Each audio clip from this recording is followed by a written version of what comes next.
Welcome to my kusina. Magluluto tayo ngayon ng steamed pork with dry mustard. O kaya yung tinatawag nating mustasa sa Pilipinas. So, dry na po ito, maalat. So, gagawin natin dito ay ibababad natin sa tubig. So, ang mga ingredients natin ay may asukal ako. Ang asukal ni Amo ay pula. Tapos, mayroon akong cornstarch. Lalagyan ko ng paminta. Yan, pang marinade natin. Tapos, oil and light sauce. Ito po yung mga ingredients natin. So, start na natin. Ibabad muna natin to sa tubig kasi maalat po siya. So, mayroon akong lalagyan. Dito ko siya ibababad. Naglalagay tayo ng tubig at ibababad natin to. Lagi natin siyang hugasan kasi nga sobrang alat. Yan, babad muna natin. Kailangan nating ibabad ng matagal tapos hugasan natin. Yan, hugasan muna natin ng ilang beses. Tapos ibabad natin siya. Kasi sobrang alat. Minsan ang ginagawa ko, kasi sobrang alat, binubukas ko yung mga dahon kasi maraming nakasiksik na mga asin. Yan, ginaganyan ko siya. Hinuhugasan ko talaga siya. Para lang matanggal yung pinaka-preserve niyang asin. Buksan mo siya. Para mawala yung kanyang alat. Kasi sobrang alat to. Punong-puno ng asin. Yung mustasa na to. Mustasang dahon. Ihahalo natin sa karne ng baboy na giniling. Hugasan ko lang to at mamaya gagawin na natin yung yung marinade ng ating karne.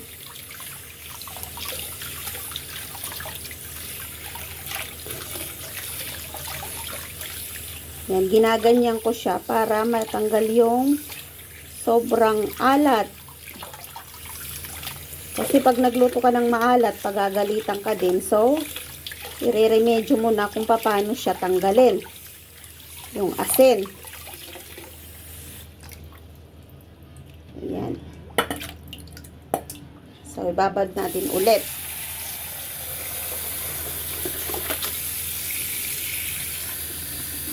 So, yan. Babad muna natin at mag-marinate na tayo ng ating karne.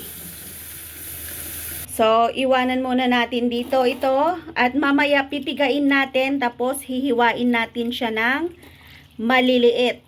Yan. Kasing size din ng karne ng baboy na i-steam natin.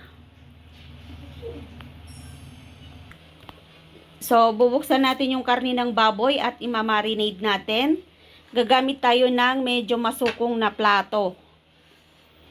Yan, alas 3 pa lang ng hapon pero ginagawa ko na to pang dinner namin mamaya para mag-mix yung lasa ng ating iluluto. So, bubuksan natin to. Sila Amo na kasi ang namamalengke. So, ganito po yung mga pagkain namin, mga preserved. Every Sabado lang sila namamalengke. So, lalagay natin dito.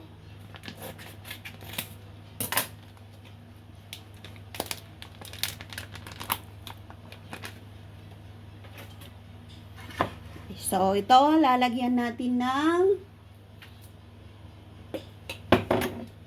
mantika. Lalagyan ko siya ng oil. Tapos, lalagyan ko siya ng cornstarch. Isang scoop. Then, maglalagay ako ng isang kutsarang asukal. Then, maglalagay ako ng paminta. Tapos, ang the last ay, ito. Ano tawag nito? Light sauce. Kaya lalagyan ko ng light sauce para magkulay yung ating karne. Kung walang light sauce kasi, parang sariwang karne. So, yan. Mimix natin. Mamarinate muna natin.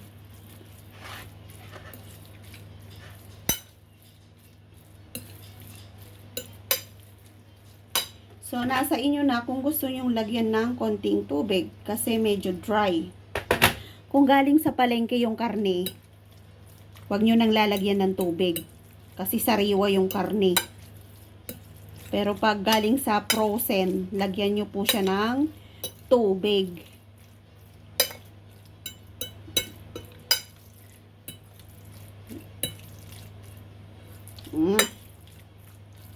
Yan, pwede na yung ating karne.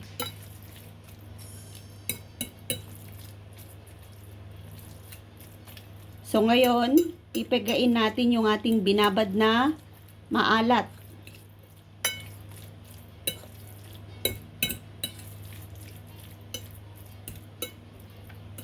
Ano yung binabad ko pa yung kaninang umaga yun, kaya ngayon pwede nang pigain at pwede na nating i-chop. Halo natin dito. Ayan.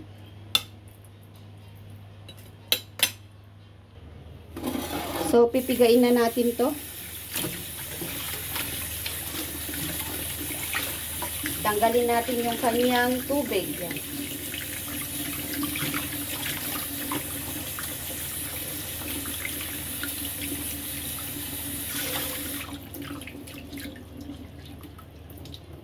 Tapos, hiwain natin na maliliit panghalo natin sa karne. So, ganito po yung hiwa niya. Maliliit lang siya. Yan.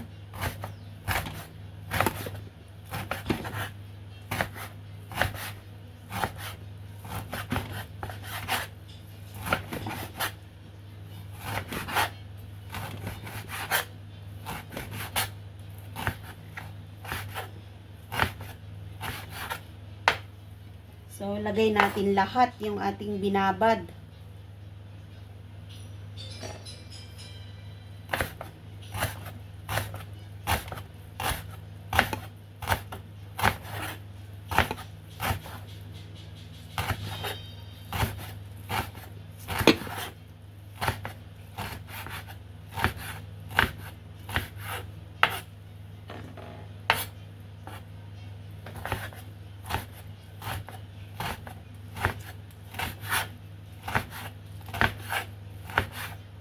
So, to, ready na yung ating mustard.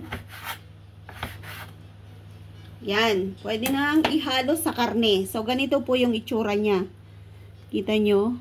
Para pag kinain nila, mayroon silang mangangat-ngat. Kasi gusto nila yung medyo malalaki. Ayaw nila yung maliliit. Kasi gusto nila may laman yung kanilang ninunguya. Yan, may crunchy-crunchy. So, ganyan po yung paghiwa natin. Huwag nating hiwain ng maliliit. So, i-mix na natin ito sa ating karni ng baboy. So, lagay na natin to.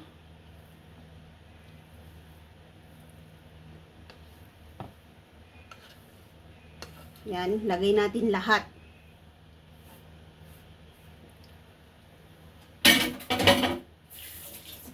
So, ang ginagawa ko po ay gumagamit po ako ng gloves para haluin tong dalawang mixture na to. Hindi ko na ginagamit yung ating tinidor, kundi gloves po yung ginagamit ko. Yan, para mag-mix, mag-combine together. So, ganyan po yung pagluto ng preserve. Nabibili po to sa palengke. Naka-display lang doon. Maraming klase yung mga preserve doon, pero ito po yung ginagamit ko. Mahilig kasi yung mga Chinese sa mga steam. So, ito po yung lagi kong niluluto. Yan. Sana po ay nasundan nyo yung ating recipe for today. I-steam po natin ito ng 20 minutes.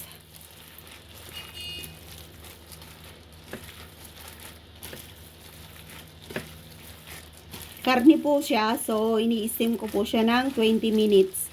Yung isda, ini-steam ko lang ng 12 or 15 minutes. Depende po yan sa laki.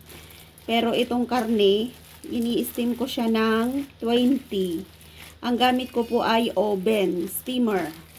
Hindi po yung kawali. Mas gusto kasi nila pag sa oven na daw dahil mas madali siyang gawin. Di ka na maghuhugas ng ng kawali. So, i-fix na natin to at ready to steam na siya. Steam natin ng 20 minutes. Yan. Medyo i-flat natin para yung gitna hindi siya makapal. Kailangan nyo siyang i-flat. Kasi kung makapal po yung gitna, hindi balanse yung pagkakaluto. Malaki naman yung yung plate natin. So, isunod po natin sa plato. Para yung gitna po niya ay maluto. So, yan na po yung ating i-steam for tonight. O, di ba? Sana po ay nasundan nyo yung ating iluluto for today. So, ilalagay po natin sa oven. So, dito ko po siya iluluto sa oven namin. At siguridihin nyo pong may tubig yung itong lalagyan. Kasi, yan po yung magbo-boil at mag-iinit dito sa loob. So, eto na po yung i-steam natin. Lalagay natin dito. I-steam natin ng 20 minutes. So, thank you for watching po. Sana po ay nasundan nyo yung ating niluto ngayon na steam preserved mustard with minced pork o kaya mustasa sa Pilipinas. O, di ba? Ang sarap. So, yan. Oh, yummy. So, i-on na natin yung ating oven at punta po tayo dito. Ayan po ang steam. Yan yung nagbi-blink. So, ita-timer natin siya ng 110. Ayan o, 110. Tapos, pindutin natin yung minutes. Yan, 20 minutes. Yan, yung nag-blink na yan, siya yan. Yan. O, thank you for watching po. So, hintayin na lang nating maluto yung ating niluluto. Ayun siya o.